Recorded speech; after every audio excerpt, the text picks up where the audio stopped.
स्वागत है आपका ऑनलाइन PYQ के यूट्यूब चैनल पर। इसमें हम प्रीवियस ईयर क्वेश्चंस का डिस्कशन करेंगे जो कि पिछली कई परीक्षाओं में पूछे गए हैं और आने वाली सभी परीक्षाओं में आने की संभावना है। इसीलिए चैनल को सब्सक्राइब करें और ज़्यादा से ज़्यादा शेयर करें। जिसने भी अभी की तक की जो पिछली वीडियो नहीं देखी है वो प्लेलिस्ट में जाकर पिछली वीडियो देख ले। वो वीडियो आपके लिए बहुत ही हेल्पफुल है। इसीलिए जिसने आगे पहले की जो वीडियो नहीं देखी पहले वो वीडियो देख ले। उसके बाद भाग 4 आज हम लेकर आए हैं, तो आप इस वीडियो में अंत तक बने रहें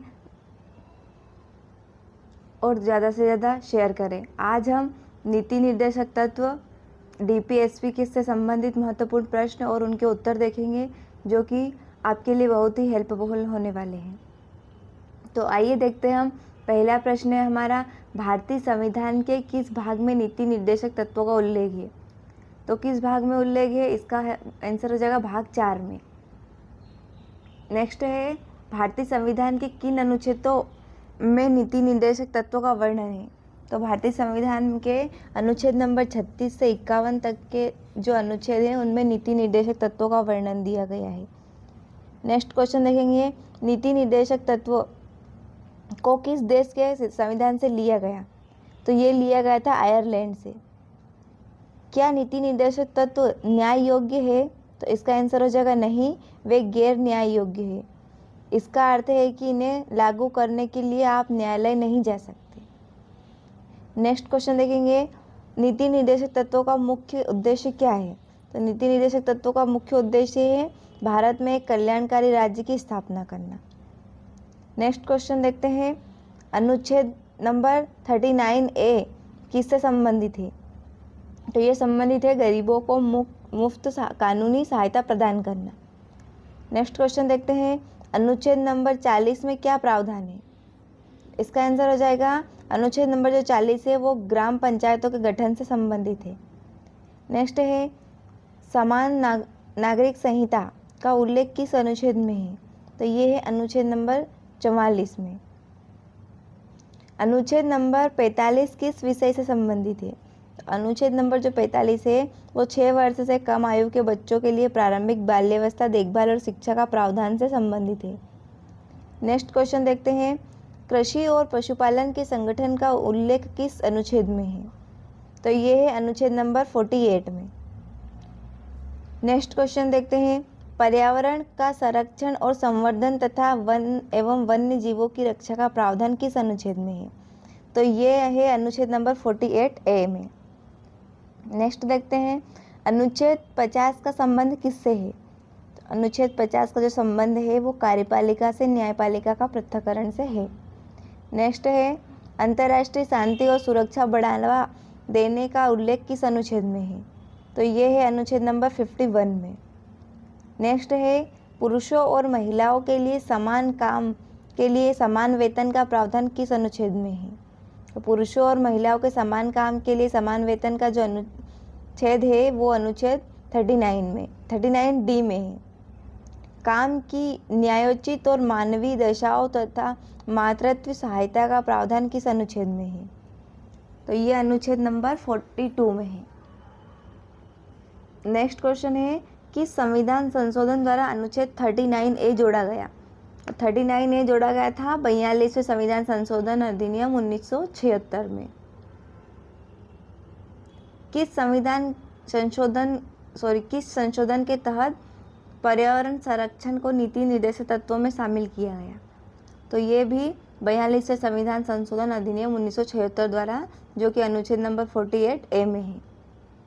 नेक्स्ट है, नीति निर्देशक तत्वों को कितने भागों में वर्गीकृत किया गया है? तो नीति निर्देशक तत्वों को 3 भागों में वर्गीकृत किया गया है, समाजवादी, गांधीवादी और उदार बौद्धिक। ग्राम पंचायतों का गठन, कुटीर उद्योगों को बढ़ावा देना और अनुसूचित जातियों या जनजातियों के शैक्षिक एवं आर्थिक हितों को बढ़ावा देना, ये किस प्रकार के सिद्धांत है? तो ये जो सभी सिद्धांत है ये गांधीवादी सिद्धांत है। नेक्स्ट क्वेश्चन देखते हैं, 44वें संविधान संशोधन अधिनियम 1978 द्वारा कौन सा नया अनुच्छेद जोड़ा गया? तो 44वें संविधान संशोधन अधिनियम द्वारा अनुच्छेद नंबर 38(2) जोड़ा गया, जो आय, स्थिति, सुविधाओं और अवसर के असमानताओं को कम करने का निर्देश देता है। नेक्स्ट क्वेश्चन देखेंगे, किसने नीति निर्देशक तत्वों को संविधान की एक अनोखी विशेषता कहा था? तो ये कहा था डॉक्टर BR अम्बेडकर ने। नेक्स्ट क्वेश्चन है, कौन सा अनुच्छेद राज्य को लोगों के कल्याण को बढ़ावा देने के लिए सामाजिक व्यवस्था को सुरक्षित करने का निर्देश देता है? तो ये देता है निर्देश अनुच्छेद नंबर 38। नेक्स्ट क्वेश्चन है, किस मामले में सुप्रीम कोर्ट ने कहा था कि मौलिक अधिकार और नीति निर्देशक तत्व एक दूसरे के पूरक है? तो इसका आंसर हो जाएगा मिनर्वा मिल्स मामला 1980 का। नेक्स्ट है, किस अनुच्छेद के तहत राज्य को पोषण स्तर और जीवन स्तर को ऊपर उठाने और सार्वजनिक स्वास्थ्य में सुधार करने का कर्तव्य सौंपा गया है? तो ये सौंपा गया है अनुच्छेद नंबर 47 में। इसका नेक्स्ट क्वेश्चन देखेंगे, 86वें संविधान संशोधन अधिनियम 2002 ने किस अनुच्छेद में संशोधन किया? तो 86वें संविधान संशोधन अधिनियम जो 2002 में आया था, उसने अनुच्छेद नंबर 45 में संशोधन किया। इसने शिक्षा को मौलिक अधिकार बना दिया, जो कि अनुच्छेद नंबर 21A में है, और अनुच्छेद नंबर 45 को 6 वर्ष से कम आयु के बच्चों की देखभाल और शिक्षा के लिए एक DPSP बना दिया। नेक्स्ट है, सहकारी समिति के स्वैच्छिक गठन, स्वायत्त कामकाज, लोकतांत्रिक नियंत्रण और पेशेवर प्रबंधन को बढ़ावा देने के से संबंधित कौन सा अनुच्छेद है? तो ये हो जाएगा अनुच्छेद नंबर 43B। इसे 97वें संविधान संशोधन अधिनियम 2011 द्वारा जोड़ा गया। नेक्स्ट क्वेश्चन देखते हैं, संविधान के किस भाग में कल्याणकारी राज्य की अवधारणा शामिल है? तो संविधान का जो भाग 4 है, जो नीति निर्देशक तत्व है, उसमें कल्याणकारी राज्य की अवधारणा शामिल है। क्या नीति निर्देशक तत्व को लागू करना राज्यों के लिए अनिवार्य है? तो इसका आंसर हो जाएगा नहीं। ये राज्य की आर्थिक क्षमता और विकास की सीमाओं पर निर्भर करते हैं। नेक्स्ट है, क्या राज्य नीति निर्देशक तत्वों को लागू करने के लिए मौलिक अधिकार को कम कर सकता है? तो इसका आंसर हो जाएगा नहीं। मौलिक अधिकार सर्वोपरि है, लेकिन न्यायालय में दोनों के बीच संतुलन स्थापित करने पर जोर दिया गया है। नेक्स्ट क्वेश्चन देखते हैं, राज्य के नीति निर्देशक तत्वों का उल्लेख करने वाला इंस्ट्रूमेंट ऑफ इंस्ट्रक्शन किस अधिनियम में था? तो ये था भारत सरकार अधिनियम 1935 में। नेक्स्ट क्वेश्चन देखते हैं, समान न्याय और मुफ्त कानूनी सहायता किस अनुच्छेद में संबंधित है? तो ये संबंधित है अनुच्छेद 39A में।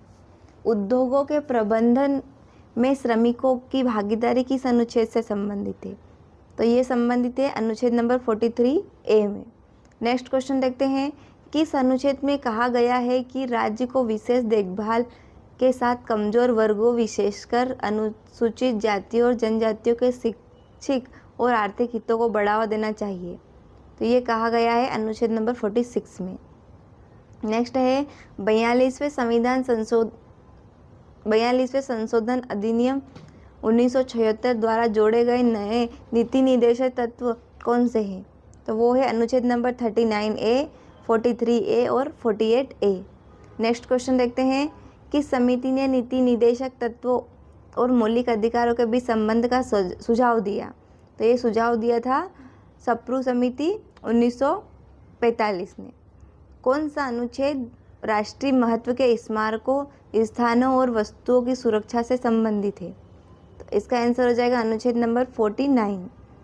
नेक्स्ट क्वेश्चन देखते हैं, वह कौन सा अनुच्छेद है जो यह कहता है कि नीति निर्देशक तत्व राज्य के लिए मौलिक अधिकार है? तो इसका आंसर हो जाएगा अनुच्छेद नंबर 37। भारतीय संविधान में नीति निर्देशक तत्वों का समावेश करने का मुख्य कारण क्या था?